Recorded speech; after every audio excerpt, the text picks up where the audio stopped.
posible. Pero a cuidarse totalmente. Claro. Bueno, a ver, esta movilización, la del otro día, la del 17A, el clima de confrontación que hay alrededor de la reforma judicial y la paridad, no en el Senado, pero sí en la Cámara de Diputados, nos recordó a todos lo que fue la crisis con el campo.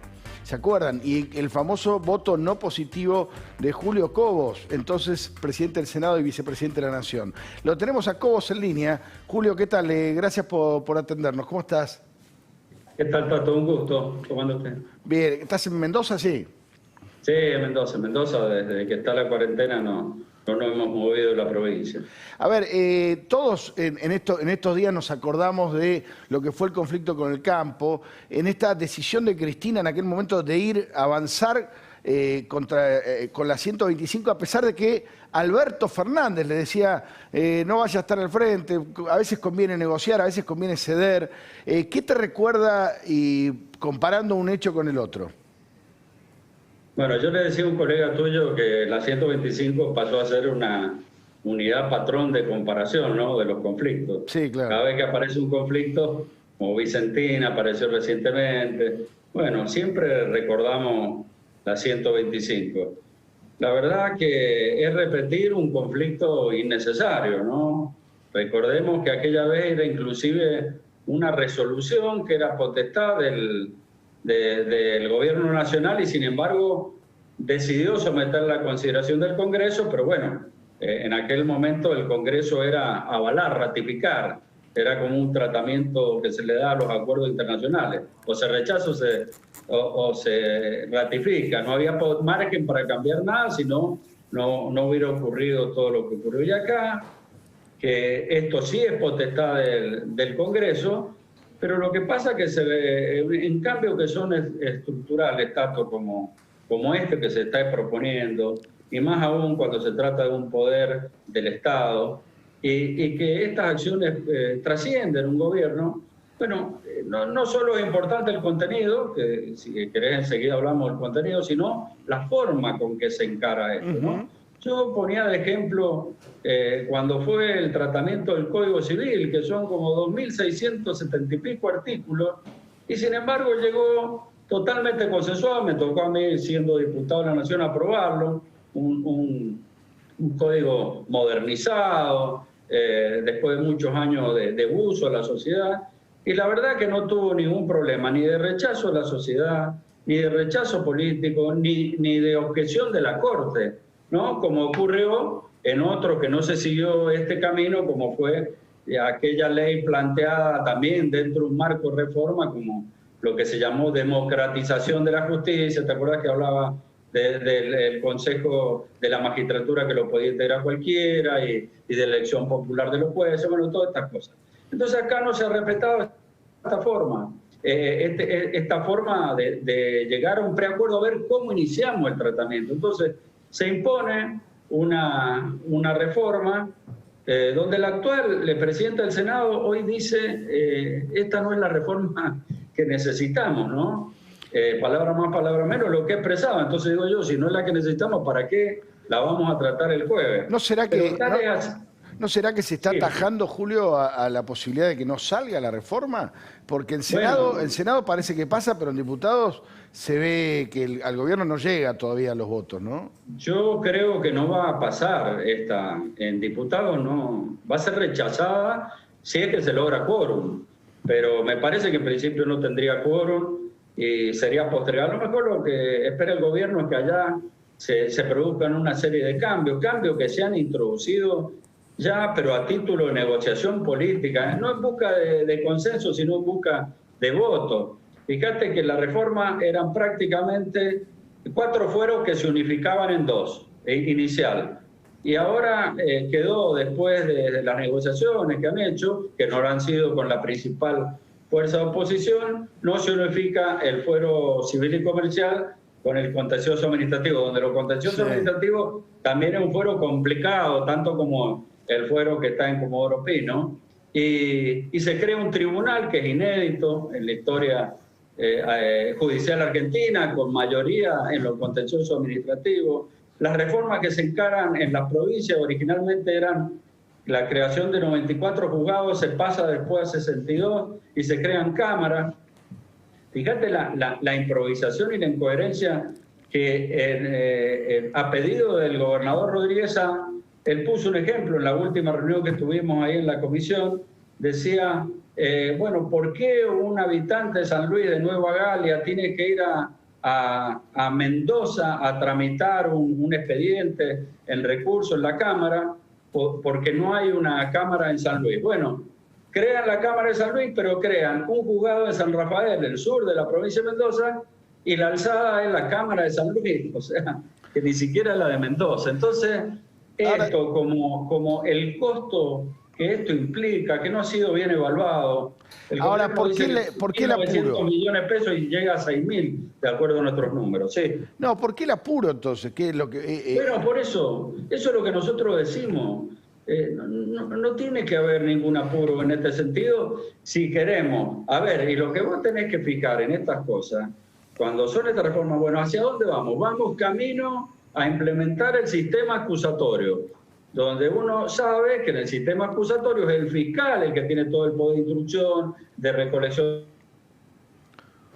de la prueba, de todo, y el juez pasa a crear más cargos magistrados que fiscales. Esa es otra de las observaciones que algunos camaristas han hecho. ¿Cómo estás evaluando la reacción de la oposición frente a esto? Y en general te lo pregunto, porque hay distintas posiciones. Están los que salen y dicen esto es buscan impunidad y qué sé yo, son todos delincuentes. Y están los que dicen, bueno, no, esto hay que buscarlo por consenso, como fue el caso de Horacio Rodríguez Larreta. Se habla mucho, ¿no?, de que Juntos por el Cambio hoy tiene como dos alas. Sí, sí. Evidentemente que sí, hay posturas por ahí distintas, pero en esta te digo que estamos todos unificados en el sentido de que esto no es la reforma.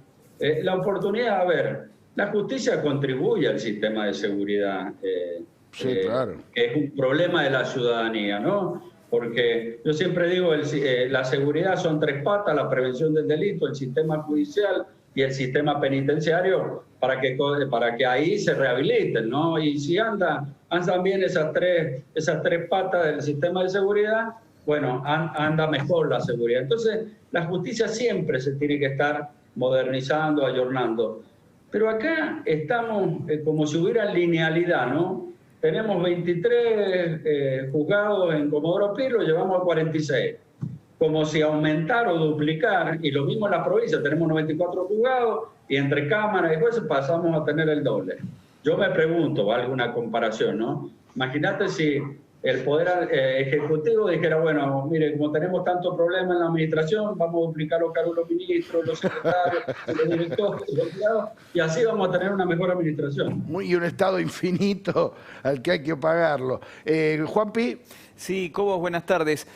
Bueno, un referente político que también tiene reparos con la reforma judicial, dijo que tendría que generarse por consensos, es el expresidente Duhalde. ¿Cómo recibió usted las recientes declaraciones de Duhalde en las que dice que el año que viene no va a haber elecciones, que hay peligro de golpe de Estado? Mire, yo creo que acá se unificó todo el arco político, nadie piensa eso, ¿no? Los golpes de Estado en Argentina ya están enterrados a 500 metros de profundidad, no hay posibilidad de interrupción del Estado de Derecho, y esto de que no haya elecciones tampoco entra en la cabeza de nadie. Yo creo que, no sé en qué contexto lo dijo, pero debe estar arrepentido el expresidente Duhalde de esas expresiones, que tampoco contribuyen a armonizar el clima que estamos todos intentando lograr, ¿no? Julio, otra de las cosas que dijo Duhalde, y creo que en esto yo sí comparto, es que tiene que haber unidad. Es que en momentos, no sé, debe ser la peor crisis que recordamos todos esta. Y sigue siendo muy difícil ver opositores y oficialistas dialogando por algo, buscando un punto de encuentro en algo. Quería preguntarte que nos des tu opinión, si esto es posible, y si esto es posible con Cristina, que parece ser la clave de todo esto. Pero ¿me podés aguantar 2 minutos, que hacemos una pequeña pausa y seguimos con Julio Cobos, aquí en La Otra Vuelta? Interesantísimo todo lo que nos está contando, las opiniones. Vamos y venimos, dale.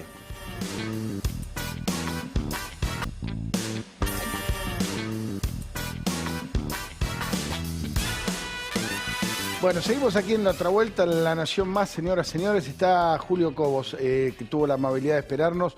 Julio, te preguntaba si coincidís en que falta diálogo y si es posible con Cristina, ¿no? Mira, uno no tiene que perder la esperanza, porque la verdad en política las cosas se consiguen en una relación armónica entre oficialismo y oposición.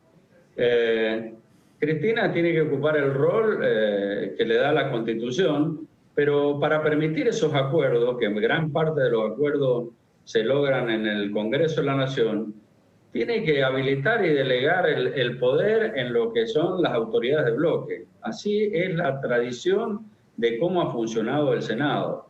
Fíjate, el caso de Michetti lo transfirió a Pinedo, que era la figura que de alguna manera articulábamos. Teníamos labor parlamentaria donde antes acá de comenzar, o con anticipación el día anterior de cada sesión, se armaba el temario, se lo hacía hablar al presidente del principal bloque, del oficialismo, proponía los temas, el otro bloque de la oposición los temas, después los bloques minoritarios también, y ahí se establecía la agenda, cuánto tiempo hablábamos, todo. Bueno, es cierto que hemos tenido más sesiones inclusive que en el año anterior, que fue un año de elecciones. Ahora, no hemos tenido una sola vez labor parlamentaria, que es otra de las cosas que incluimos en el nuevo protocolo, y sin embargo, bueno, esto no se produce y esta es la forma. Así que no hay otra posibilidad. Estamos viviendo una situación muy complicada. Le va a costar el gobierno, si cree que en soledad encausa la salida económica del país, con la caída que va a haber, vamos a terminar esto de nuestro PBI, con las pocas reservas del Banco Central que tenemos, con el gran desempleo, los índices sociales que están por el piso. Y bueno, esto requiere un gran acuerdo también en esto, que es el principal problema que hoy también está teniendo nuestra sociedad, cómo le generamos trabajo y mejores condiciones en su poder adquisitivo. Claro. Julio, la última, y agradeciéndote, Cristina los invita a participar del debate en el Congreso. La decisión de Juntos por el Cambio sigue siendo no hacerlo en el caso de la reforma, ¿no? Sí, a ver, nosotros vamos a ir a debatir, pero para rechazarla. Nosotros el jueves ya nos están avisando que el jueves va a haber sesión, entonces vamos a estar presentes, seguramente habrá 29 votos en contra, haremos conocer el por qué nos oponemos, pero esto no es el debate que necesitamos, es decir, el debate que necesitamos surgiría de cómo encontramos la forma de encarar esta reforma, ir avanzando paso a paso, pero en función de un objetivo predeterminado, que es la implementación del nuevo Código Civil y dejando de lado estas cosas, diluir poder y todas estas cosas que por ahí tienden o tiñen de sospecha o suspicacia cualquier intento de cambio en el Poder Judicial. La última, solo para meter lío. ¿Quién es el líder de Juntos por el Cambio? ¿Cómo? ¿Quién es el líder de Juntos por el Cambio? Perdón, se me entrecorta. ¿Quién es el líder? ¿Quién lidera Juntos por el Cambio? ¿Quién lidera? Bueno. Mira, cuando está el radicalismo, viste, se horizontaliza todo. No hay un líder. Hoy lo que sí hay una figura que se destaca por su aceptación, que es el jefe de gobierno de la ciudad, ¿no? Y eso a la larga va construyendo un liderazgo, porque uno puede tener un liderazgo dentro de su partido, pero lo que interesa a la hora de la elección es un liderazgo que llegue a la sociedad. Y hoy lo tiene Horacio Rodríguez Larreta, dentro de lo que es el PRO. ¿Y Macri qué hacemos? Está en Europa, Macri. Tendría que estar acá.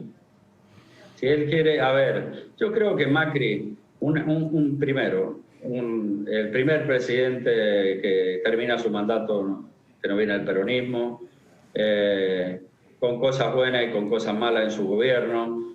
Pero él me parece que el rol que tiene que asumir es a ver cómo cataliza esta oposición que está unida. Mira, es difícil mantener una oposición de 3 partidos cuando no se gobierna. Claro. Cuando se gobierna es otra cosa, porque nos alineamos todos el respeto a la figura mayor, que en este caso es el presidente de la nación. Pero yo siempre digo, líder es aquel no es el que genera nuevos seguidores, sino nuevos líderes, ¿no? Y me parece que en nuestro espacio hay posibilidades de nuevos liderazgos para emerger, bueno, y construir a lo mejor alguna alternativa necesaria para la futura elección. Julio, muy amable y muy interesante como siempre, ¿eh? Gracias. Ahí estaba Julio Cobos. ¿Cuántos títulos nos tiró al final, no? Macri debería estar en la Argentina. Veo a Horacio Rodríguez Larreta por sobre los demás, hablando, por supuesto, de un Juntos por el Cambio horizontal, donde lo más difícil es, supongo, que no haya ruptura, sino que se mantengan todos unidos. Súper interesante. A ver, encuesta del día. Les preguntaba